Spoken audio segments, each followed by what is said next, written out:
Welcome to the Women in Wealth podcast, brought to you by Regina Hess, a certified financial planner with over 2 decades of experience. This show is for professional women who want guidance in working towards their retirement vision in learning, building, planning, striving for your dreams, and putting the work in now so that you can pursue your financial independence. Hello, I'm Regina Hess, president of Forge Wealth Management, and welcome to our Women in Wealth. Excuse me, I'm having a hard time today. Welcome to our Women in Wealth. And today I have a new friend with me. And Erika, can you tell us who you are, what you do, and what you love about what you do? Oh my gosh, yes. So thank you so much for having me. I am Dr. Erika Rasure, and I am the Chief Financial Wellness Advisor for Beyond Finance. And the primary purpose of what I do and completely what I am passionate about is helping people achieve financial wellness, and in particular, working with those who find themselves in overwhelming debt situations. Oh, a lot of people can use your help. Yeah, Yeah. there's a lot out there. Yeah. So tell us a little bit more about that. How did you wind up niching in that area? How do you help people through that? I'm sure there's a lot of different ways that you can help people. Right. So, I started on the path of, traditional financial planning and all of those things. And then, somewhere along that journey, I had found financial coaching and financial therapy. And, for the most part, it really got interesting to me when I started learning for myself as a student and then a practitioner of how important it is to integrate your emotions into your financial life to really capture that full essence of what financial wellness means. There's one aspect of, feeling financially sound and stable with all of our pillars of, what makes financial planning good and solid. But then there's that emotional piece. And so in my work, I've really kind of dedicated myself to helping people explore their emotions in relation to their money and really kind of uncover the things that might be in their way when it comes to really capturing, again, that sense of holistic financial stability and wellness. Yeah, that's amazing. And it's kind of like in my part of the finance field, we call it like psychology, behavioral psychology, and just trying to help people. There's emotional decisions and financial decisions, and sometimes they're wrapped up into one. And how helping people navigate those, I guess, what we would call minefields. So I'm sure you do it in a different manner, but same type of thing. Absolutely. And when you think of, the broader aspects of financial wellness and a solid financial foundation, so many of, what people have been taught kind of fall into these buckets, these categories of what's good financial behavior and what's bad financial behavior. What's a good financial condition to be in, what's a bad financial condition to be in. And so the people I work with are in what most would consider us as professionals that really bad financial condition of debt. There's really no gray area, no kind of grace that people are given, when it comes to the attitudes that continue to persist around debt and it just being a bad thing. And so when people are finding themselves in a debt situation, they not only feel the overwhelm of the financial burden of the debt itself, but they also feel that double whammy of that burden of shame and guilt and just this emotional godsmack of everything that is wrapped up into the societal perceptions of debt and what we've been socialized with. Oh, yeah, yeah. And I think we all, in some different way, we all have had our own vision of that. Like, right? Because a lot of our behaviors and our emotions are tied to things that we experienced growing up, especially to do with money. But yet we didn't have the proper education for how to handle it. So it's no surprise why so many of us wind up in these situations. And you're right, there is a lot of shame with that. There shouldn't be, but there is. And I can admit that I have felt that shame at times where I'm like, wait a minute, I should know better. And I do have a big fear of debt. I always tell people like, hey, one of the first things that I'm going to talk to you about is debt, because if we don't fix that side of the balance sheet, the rest of the balance sheet doesn't matter as much, right? But that's because of my own stuff growing up. But I acknowledge that. But I think a lot of people go into adulthood with a lot of that baggage, I guess.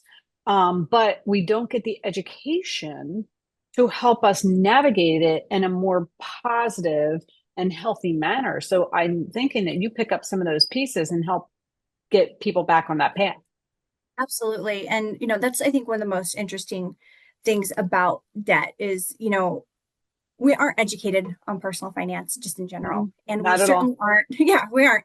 And we're certainly not educated on, how important it is to talk about money and to, kind of find community and camaraderie and being able to talk about the hard things when it comes to money. Think about it. We don't talk about money when money is good. When was the last time you, you sat down to dinner with somebody like, oh my gosh, I got a $40,000 bonus this quarter? They're not talking about that. And they're certainly not going to be talking about that they're $40,000 in credit card debt either. And so there's no forum, no way for people to talk about this and to learn in a way that isn't shameful. And, it was kind of going back to what you're saying, in my work with my Beyond Finance clients, I hear things all the time like, I cannot believe I was this stupid to get into this debt, or I am such an old woman or old man and I'm a fool, or I was scammed and I can't believe I didn't anticipate life's, changes the way I should have, or I should have been farther along in life than I am. And it's just people are constantly belittling themselves and minimizing, their value, their worth, Mm-hmm. because they're equating it to their debt. And Mm-hmm. that is what I'm really trying to help people overcome in my work.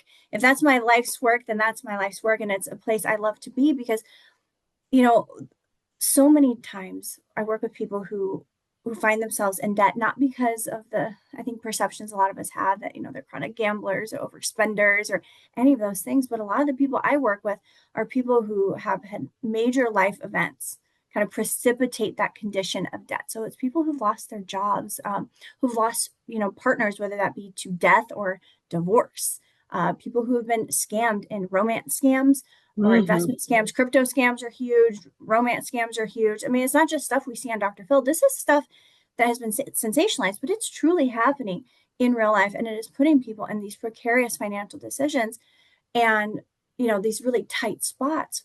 And they have to make these decisions that support them, but they also have to carry that guilt, that shame, that embarrassment through it. And so what it does is prevents a lot of people from going to get the help that they need. Yeah. Yeah. Oh, I can see that. So, how do you like, what are some of the first steps that you do or talk about with your clients to help, start that navigation in the right direction? Yeah, what I always want to affirm with my clients, whether it's I'm working with them individually or even in groups, is that they're making good financial choices. If they are in a room with me or another, financial professional, coach, therapist, whatever, they're making good financial decisions because so many people come to me completely broken down in the trust they have for themselves because they Hmm. have found themselves in, these situations. And so they don't know what their next move is. They don't know if they can trust themselves to make their next move. And so I always want to affirm in every client meeting, hey, whether you know it or not, you're making a good financial choice just by the virtue of being here in this room. And then, Yeah. it really goes into, affirming that, hey, life has beat you up, or maybe you beat you up and it's a cycle, but we don't have to stay there forever and transformation is possible. But we have to start looking at, those things that happened in your childhood, what you believe around money, looking at your values and setting some goals based around your values and really evaluating if those values are actually yours or if they belong to somebody else, and maybe retiring some values that don't apply to your life situation anymore and working through that process to help them release that personal gravity that keeps them stuck. If you're hanging on to the things that keep you, just stuck to the ground, your feet firmly on the floor, you're not going to be able to find that momentum to drop that baggage, like you just said, drop that baggage and move forward. Yeah. No, that's great. Because I mean, everybody, like I said, everybody has been there in one shape, way, or form. We've had that month where, and here's the other reason why a lot of people go in debt. My husband says this all the time. Everyone's like one bad health event away from bankruptcy because it is so expensive. So expensive. And that's a lot of Absolutely. times where a lot of people, put, okay, well, it's a $10,000 dentist bill because it's not covered. Here's my credit card. Yep. Or a $5,000 vet bill, it's not Yes. covered. Yes, a lot of vet bills. Yes. So stuff Yes. like that, it just, hits you when you least expect it. And you're like, oh, what else am I supposed to do? Am I going to lose Mhm. my teeth or am I going to lose my dog or am I going to try to save my dog? It just Yeah. depends. Yeah. And you're right. Your Wow. husband is 100% right. One thing I say in sessions in my work with clients at least 3 times a week is debt does not discriminate. Debt does not No. care how rich you are, how poor you are, how educated you are, how old you aren't. It doesn't care. Everybody is one major life event from being away from a transformative debt experience that will rock your world. And that's something that I also like to emphasize with clients is, we can't compare ourselves to others in general situations, right? That comparing yourself to the Joneses and all of those things. I like to remind clients exactly that. Debt doesn't discriminate. And, everybody looks fine on the surface or in your Facebook post, your Instagram post. Everybody Oh can yeah. put that front on, but we don't actually know what is going on in somebody else's world. And so you really do, especially when you're dealing with these overwhelming financial challenges that come with that component of emotional dysregulation. It's so important to stay really focused on what you are doing and kind of ignore the rest, because nobody can mimic your experience. And I tell my clients, I said, this is what keeps me up at night. Everybody who is not in this room, consumer debt is at what, $1.21 trillion, I think right now, the last report. I mean, there are so many people out there struggling with this. And that's where the affirming the good financial choice, you're in this room. I stay up at night worrying about the people who aren't and who aren't Hmm. getting help. Right. Because they're digging deeper and deeper and deeper. And then how big's that hole before they have to start Mhm. digging out of it? Right. And they may not be strong enough as a person to reach out for help. Because a lot of us in America, for whatever reason, we will not hire a coach. And I see you as a coach, I see me as a coach, even though I'm not allowed to refer to myself that way. But essentially, we're a guide for our clients, whether or not I'm guiding them to their financial planning, and building of their wealth, or you're helping them dig out of debt to make them, feel like they're not being drowned on a daily basis. Like, I can't imagine waking up every day thinking about, oh my God, I have all this debt. I Yeah. just don't like that. So you're helping them. And that is not just helping their financial health, that's also helping their emotional health, their physical health. Because Absolutely. if you're dragging that down on you every day, that is going to impact your physical health as well, and your emotional, of course. Absolutely. Money touches every dimension of our lives. Yeah. It's not just, the money category.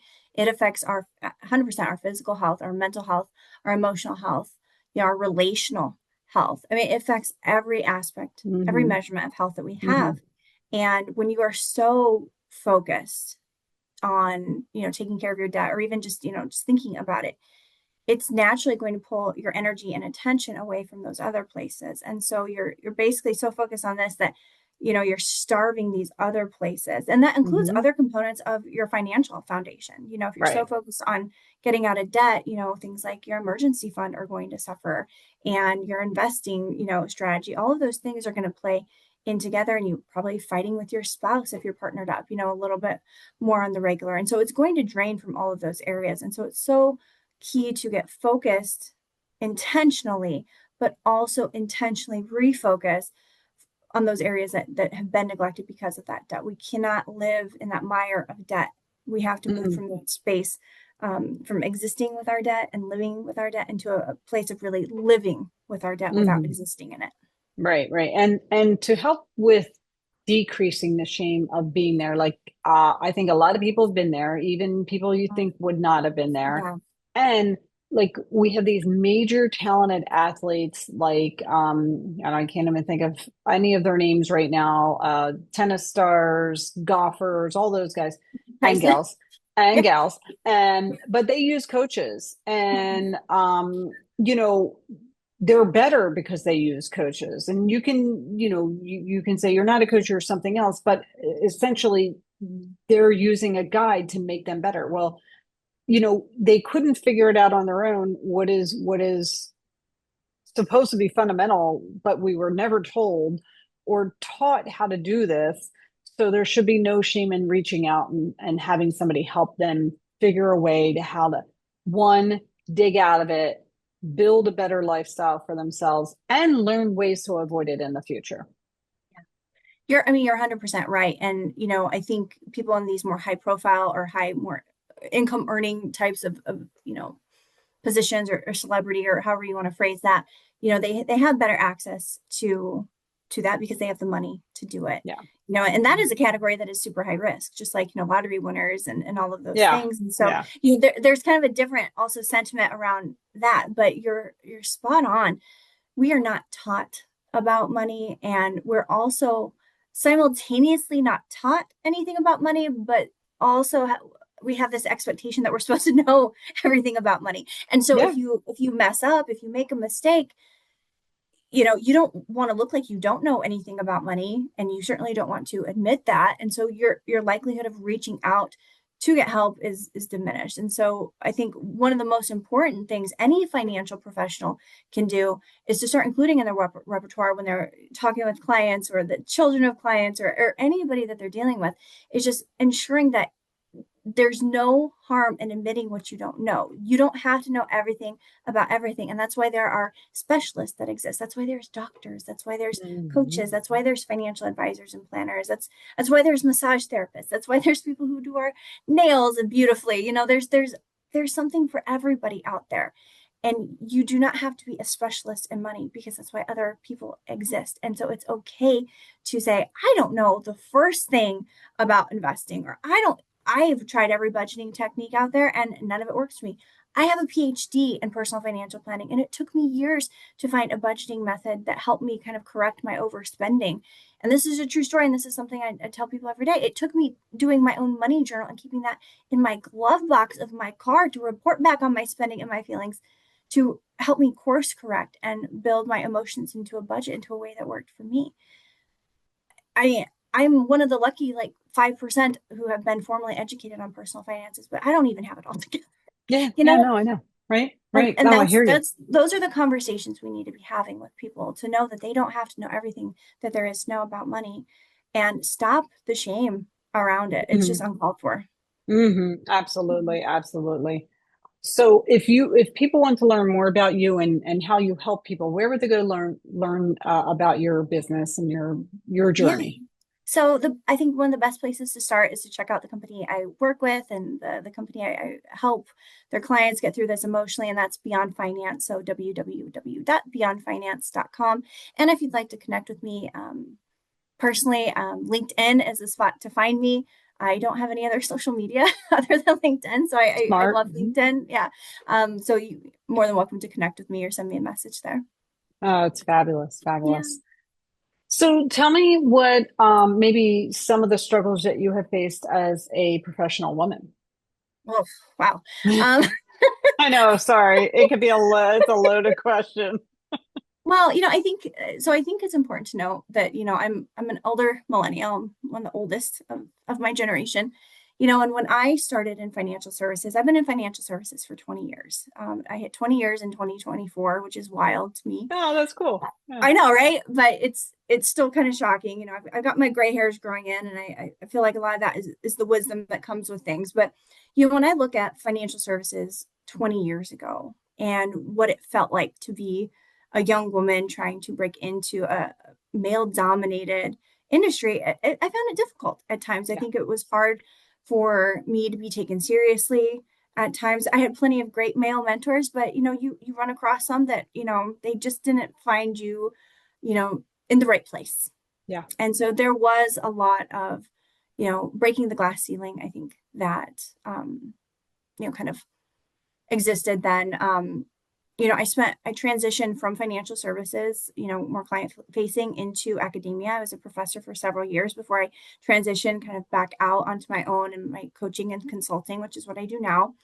And I found that to be a really great way for me to kind of break up that career trajectory a little bit and help me find my own way as my own type of professional.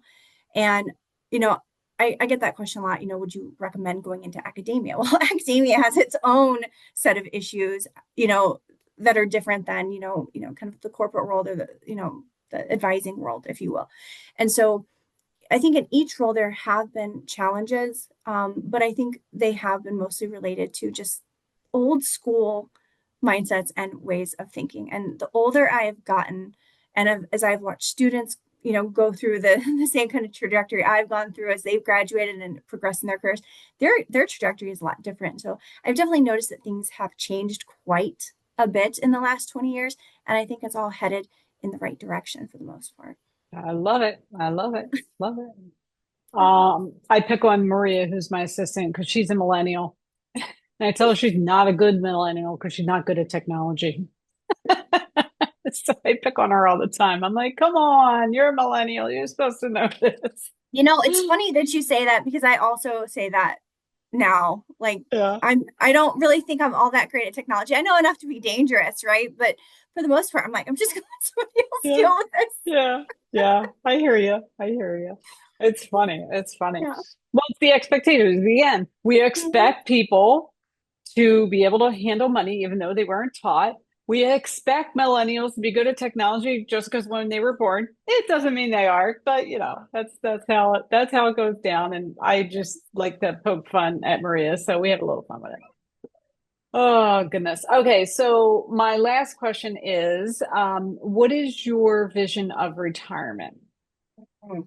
So my current vision, my husband and I actually just went over this not too long ago, within the last probably 3 months, because I'm 41 now, and I'm like, retirement is quite honestly right around the corner. I mean, it could be 15 years, it could be 20 years. I don't know how long I'm going to want to work, but I told my husband, I said, I need a plan B. I need to know what's going to happen, and so, I might do consulting like I do now. A little bit more part-time than more full-time that I do at the present. But I'm also a yoga instructor, and I have this dream that maybe one day I'll open up my own yoga studio and do my classes and hire some people and make a little healing space. So we started setting money aside for that in the Oh, last 3 cool. months, just a little bit here or there, to if that is something that I want to do in the next 15, 20 years, the money will be there. um, but I do have a hard time thinking of not working in financial wellness in some capacity. I think I've been doing it for so long that it has become a part of my identity, and which I don't think is a bad thing. Um, but I just feel like I have so much work to do on this earth, and helping people navigate their financial wellness and lay that foundation for the future. I just really want to help people as long as I can. And so I'd like to say my vision includes yoga and financial wellness or some combination thereof. That's cool. No, absolutely cool. There's no right or wrong answer to that No, question. Everyone has a no, different answer, and I love it yeah, because it just like gets me thinking about different things too. yeah, And it's definitely not like 20 years ago, you would ask that question, everybody like, yeah, I'm gonna be on the front porch in my rocking chair, so we yeah, don't get those answers. There's a lot of different answers. And I love it because we have a lot more opportunities and a lot more options than we did. And the research shows that the more active you are in retirement, the better your retirement is. And that includes like still being active in something that stimulates your mind and stimulates your relationships and things like that. So it's a lot to think about. I'm still trying to figure out my answer. I like have a most of my answer, but I'm like, I'm not going to be able I don't sit still well at yeah. all. Like I get my hair done. I'm supposed to get done every 8 to 10 weeks. I'm like, okay, 10 to 12. And then like you're there for two because you got the foil highlights and the hair. I'm there for Oh, 2 hours and like after an hour, I'm like, I gotta go. I got yes. something to do. Like, let's go. Can we finish this up? Just don't even dry my Yes. hair. Can I just leave? I So also, it's so funny you say that. I get so antsy, and I am that person. Just don't dry my hair. I'll take care of it. I'll And just my let's go. hairstylist is always so scandalous. She goes, "You need to dry your hair." I'm like, "I don't. I'm good. I've been here for 2 hours. I'm fine. I'm good." Yeah, You know, exactly. yeah. Oh, I love that. But Gotta be yeah, doing something. but you're right. Retirement is so different for everybody. And, whether that's being able to, one of my other things is I want to be, I'm hoping my kids have kids. If they don't, that's fine. Oh yeah. But like, Yeah. I would love to be, I'd love to be able to take my grandkids to school in the mornings and help my kids out with Oh their yeah. kids. And, I just, those are the things I look forward to when I envision retirement. It's just the things that bring me happiness and peace. And it doesn't even look like, having a yacht or traveling, 20 times a year. I'm a homebody anyway. So, it's really putting into perspective what things really do bring you that contentment. And when I think of Mhm. contentment, I think of, little financial wellness, little yoga, little grandbabies. sitting with my husband, maybe on that back porch, But, Oh, love yeah, it. That sounds yeah, wonderful. yeah. Well, I think our action item today is going to be for everyone to think about where they are struggling in life, whether or not it's the financial side, whether it's debt or saving or whatever it is, wherever they need a guide or a coach to find out where that place in their life would most benefit from, especially if they're in debt, to call someone like you or to have somebody help guide them through that so that they're not there all alone and feeling like they're never going to get out of it. Yeah. And that's 100% the message I would share is you're not alone in this. And, debt or any kind of financial challenge, we have to remember that, secrets and shame, they go hand in hand. They grow in the dark. Yeah. They do. Yeah. And debt is an isolating experience all in itself. And so if you are resonating with this and you're hearing our words and maybe it makes you feel overwhelmed, but maybe a sense of relief, please reach out to me. I mean, I might not be able to, help you 100%, but I probably know somebody who can, but I'd be always happy to point you in the right direction always. We're Awesome. just humans walking each other home at the end of the day. And we just got to look out for each other. I like it. I like it. Well, thank you so much for Thank joining me. you. This has been a pleasure, and I really learned a few things today. So I appreciate you sharing with us. My pleasure, Regina. Thank you so much. Oh, you're welcome. And thank you, everyone else, for joining us. Again, I'm Regina McCann-Hess, president of Forge Wealth Management. You can find me at forgewealth.com. I'm on LinkedIn as Regina McCann-Hess and Facebook, Instagram, and YouTube at Forge Wealth. Go make it a great day. Thank you for joining me for this episode of the Women in Wealth podcast. You can watch the founder's video I created for you to learn more about me and how I can guide you towards your financial independence at www.forgewealth.com.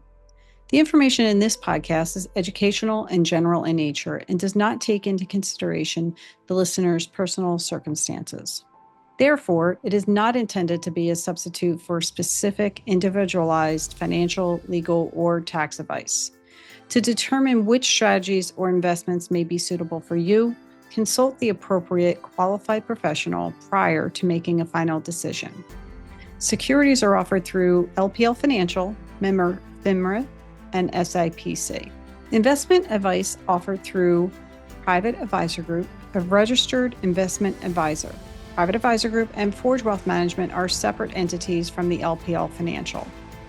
Our show guests and their companies are not affiliated with nor endorsed by LPL Financial, Private Advisor Group, or Forge Wealth Management.